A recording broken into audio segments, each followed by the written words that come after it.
I got clear. I failed you. You ready? Hey, y'all back up about 2-3 steps. Yeah, that's like. Yeah.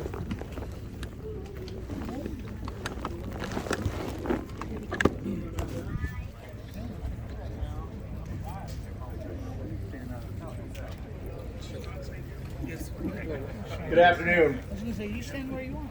Colonel Burrows, Colonel Retired Castles, Command Sergeant Major Del Valle, Command Sergeant Major Retired Johnson, Colonel Retired Gregg, Command Sergeant Major Retired Knock, Command Sergeant Major Retired Gooden, Command Sergeant Major Retired Bauer, Command Sergeant Major Sprunger, Gold Star family members, other distinguished guests, troopers of the 2nd Brigade, veterans of 3rd of 325, our Blue Falcon families and friends, welcome. My name is Rich Barbado. 20 years ago, I had the honor and distinct privilege of serving alongside of you all as a paratrooper in 3rd Battalion, 325th Airborne Infantry Regiment, Task Force Falcon. As evidenced by those assembled here today, the bonds of brotherhood are just as strong now as they were 20 years ago. I would like to introduce our honored guest seated in front of you. Seated from your left to your right is Mrs. Kathy Bonham, Gold Star family member and mother of Corporal Gavin Neighbor, along with her close friends Mrs. Susan Kennedy and Mr. Sean Witt, who also served in Charlie Company, 3rd of 325.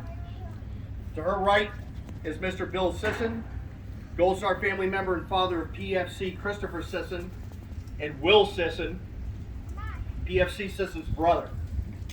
And to their right is Mrs. Becky Renfro, wife of the late Sergeant First Class Steve Renfro. And to her right is Hilario Bermanes, who was seriously injured in the engagement in which we lost Corporal Gavin Neighbor.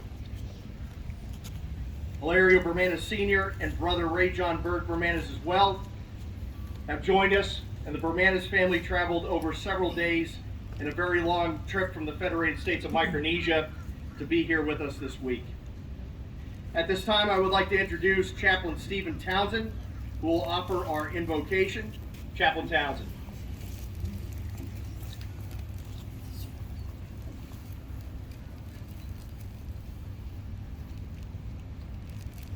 Let us pray.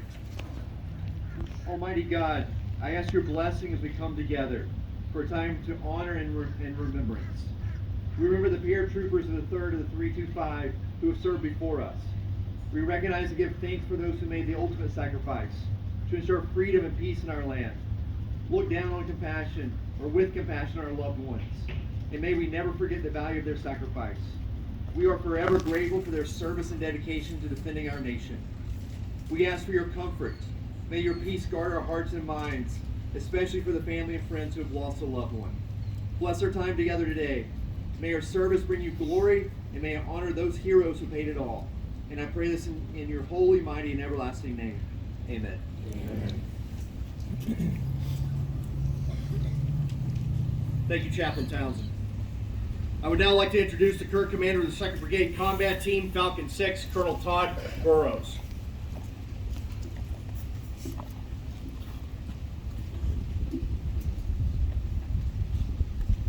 Hey, good morning, everyone.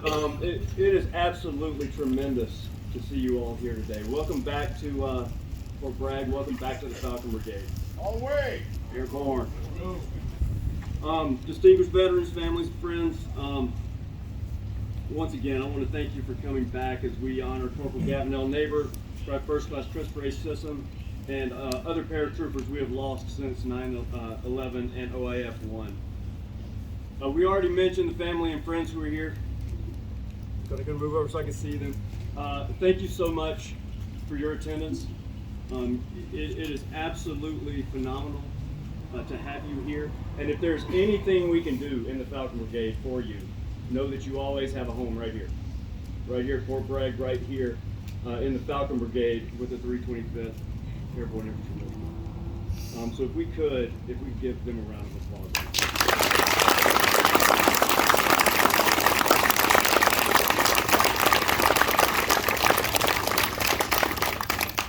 Mr. Hilario Bermanes, thank you for your attendance. It's tremendous for you to be here, along with your guests. And I say that because, we honor the paratroopers who made the ultimate sacrifice in service to our nation. It's our past. We remember them always, and their legacy lives in every single paratrooper in the division today. We stand on the shoulders of giants. Are those who have made the ultimate sacrifice, and also every one of you standing here. You're all so important to what we are doing as a brigade and as a division today, because you built the foundation upon which we stand. We share a common bond. We're paratroopers and we're brothers and sisters in arms. We stood together shoulder to shoulder, prepared to answer the call to jump, fight, and win anywhere in the world in 18 hours. Selfless service, disciplined, brave, courageous. These are the words we use to describe our paratroopers who have fallen, and they're the ones that we hold on to today as current paratroopers, so that we can remain ready to do our jobs for this country. And we need each and every one of you. We need you to come back so that we can remember, why we do this and who went before us and exactly what they meant to this country. And that we can see each and every one of you who are still here, so that you can help us remember, why we're doing it and who did it before us. We're just an extension of your legacy. I always tell soldiers in the Falcon Brigade, your legacy is not really what you do, it's what those who come after you do. So your legacy is everything you see here. It is today's Falcon Brigade. That's your legacy, and we appreciate it. We thank you for coming out here today. Every one of you, to our Gold Star families once again, you always have a home in the Falcon Brigade. We will always be here for you. And for all of our veterans of the Falcon Brigade, you also will have a home here. Every time we do something, anytime you want to come around, come on in. And we will put our arms around you, take you in. You're part of our family. I thank you for that. Once again, thank you for being with us today. We are truly honored by your presence.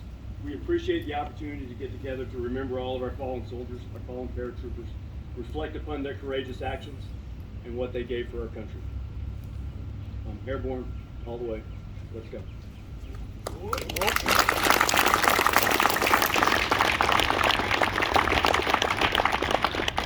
Thank you, Colonel Burrows. It is now my privilege to be able to introduce a man who in truth needs no introduction to us all, our former commander, Colonel Retired John G. Castles.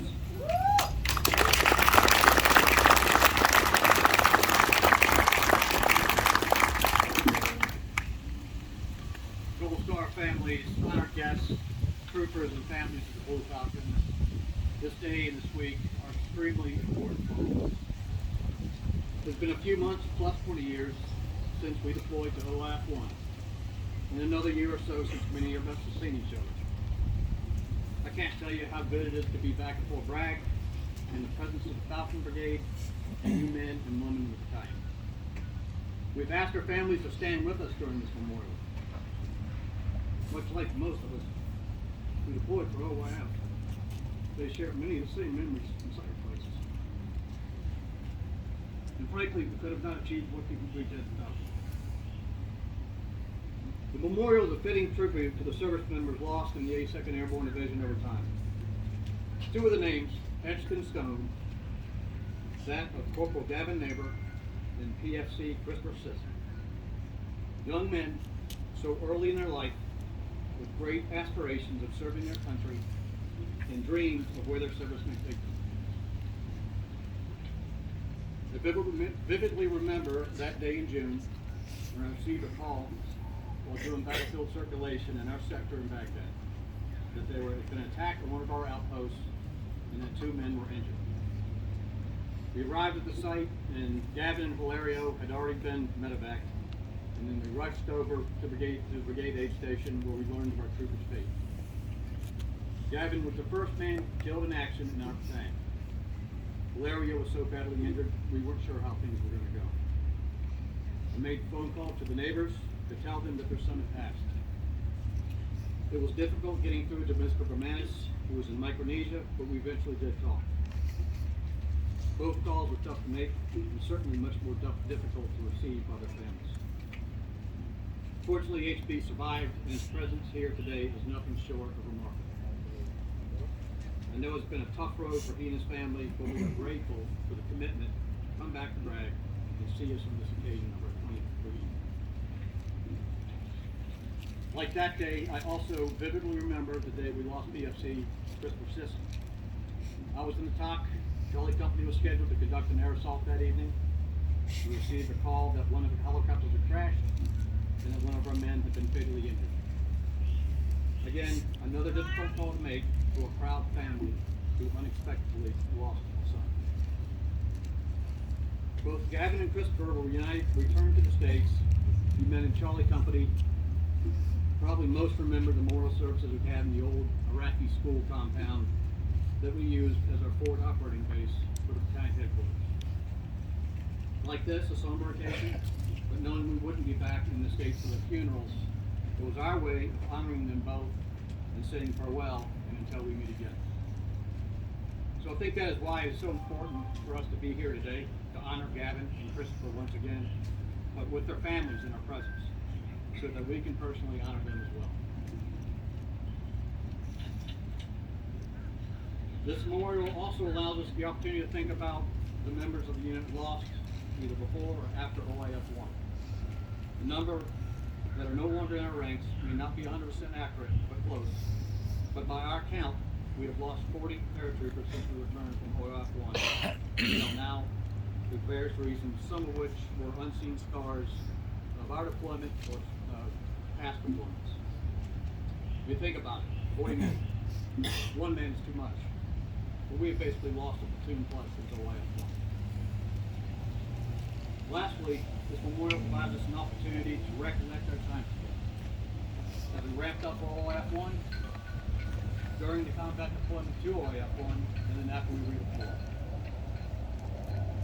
As we ramped up, I remember giving the battalion safety brief on the Glocker Field before we all headed home for Christmas and New Year's break, which was in 2002. I think I remember telling you that it wasn't a matter of if we were going to Iraq, but when, so be ready. We came back from the break, had a battalion field exercise shortly thereafter. We deployed to the field in the morning, and by that evening, had received orders for return to the headquarters and barracks and be prepared for deployment. It was a quick turn of events. So many memories during the deployment, it's hard to recount all of them, but certainly our time in Camp Champion in Kuwait was quite the experience. We prepped for a good month, planning our airfield seizure of Baghdad International Airport, countless rock drills, the building of the heavy drop rig site for our vehicles and artillery, rehearsing while loading and unloading of the C-130s parked up in the airfield, only to receive orders to de-rig all the heavy drop equipment, load our vehicles and equipment into a convoy, departed within 12 hours of the order, and load all troops into C-130s without their parachutes to airland at Khalil in the southern part of Iraq. Then the hectic and long night that followed, loading up 5 tons and making a ground assault convoy up through Iraq to the south of Sama. We dismounted in full chemical protective gear, as much had been reported about the Iraqis using chemical biological agents against us. But we quickly realized that under the heat and the weight of our equipment, we wouldn't be able to fight effectively. So we dropped them off here, loaded our rocks into the trucks, and we moved into the Samoa, which consisted of our first engagement with the enemy. After returning from the deployment, we remember a period of block leave to recuperate. I remembered a battalion ball, which we all needed. And there was that guy that stole the 2 9mm from the HHC Army. People were locked down for 10 days. That wasn't necessarily a good memory. And then, after all that, the battalion righted itself and winning all American. Quite a tribute to a group of top men. I apologize for waxing on about my own memories. The part of this memorial this week is for us all to remember. Corporal Gavin Neighbor, PFC Christopher Sisson, were there with us for those men was before and partly during OIF 1. But one for the after, and neither was for Larry over the top. I wish they could have been, because aside from the medallion lockdown, I think they would have enjoyed being with our brothers. To our Gold Star families, Gavin and Christopher will never be forgotten within these ranks. They paid the ultimate sacrifice and will ever be a part of the 3rd 325. Like Gavin and Christopher, you families are also part of this unit, part of the Blue Falcon, and you always will. We honor the 40 or so men that have since left us since the return from OIF 1. As I said, and as you all know well, they will be carried within us. We wish our best for the most seriously wounded, like the local Larry Commanders. And I ask that each of you maintain your memories, because they are worth more than gold. Through the good and the bad, we were lucky to be part of a proud unit that made a significant impact on OIF 1. Now more than ever, we need to rely on one another. Thank you all for being here. Let's have a great reunion in All-American Week. Airborne, all the way, let's go.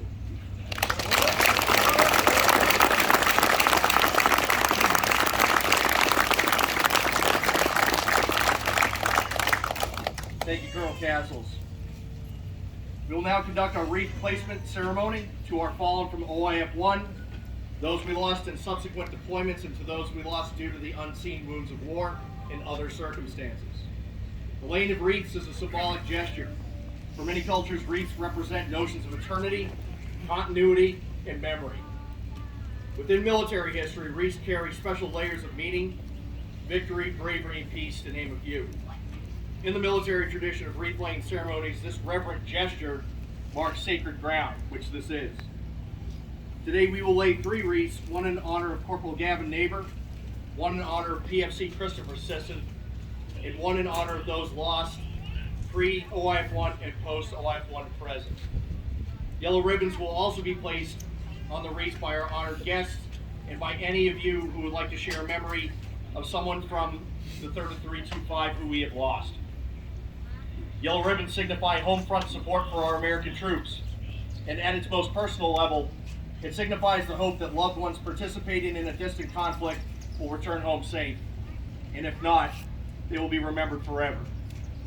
At this time, I would like to invite our Gold Star family members to present wreaths. First, this is Kathy Bonham, escorted by Mr. Chris Fulbright from Charlie Company, who will place a wreath in memory of her son, Corporal Gavin Neighbor.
I now invite Bill and Will Sisson, escorted by Mr. Josh Arnold, also from Charlie Company, who will place a wreath in memory of their son and brother, PFC Christopher Sisson.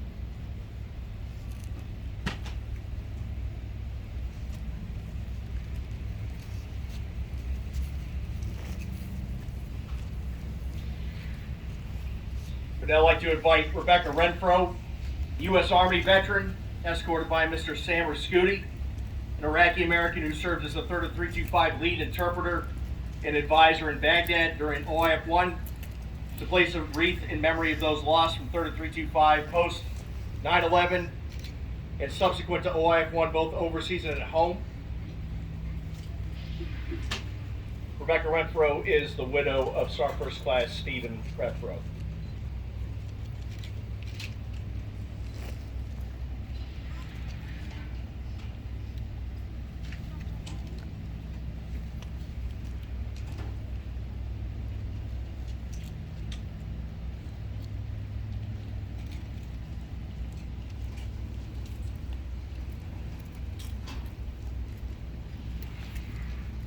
I'm now going to call upon members of the battalion by company, starting with HHC, to move to the table located to my front left and fill out a yellow ribbon with the name of a fallen member of the battalion from that particular company, post 9/11, here at home.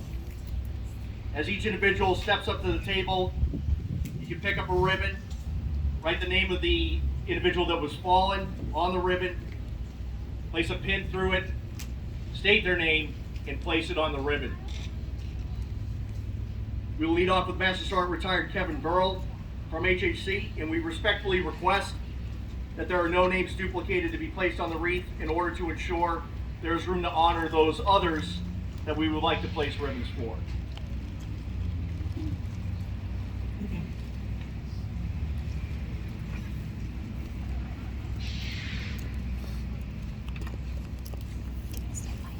Staff Sergeant Casey Combs.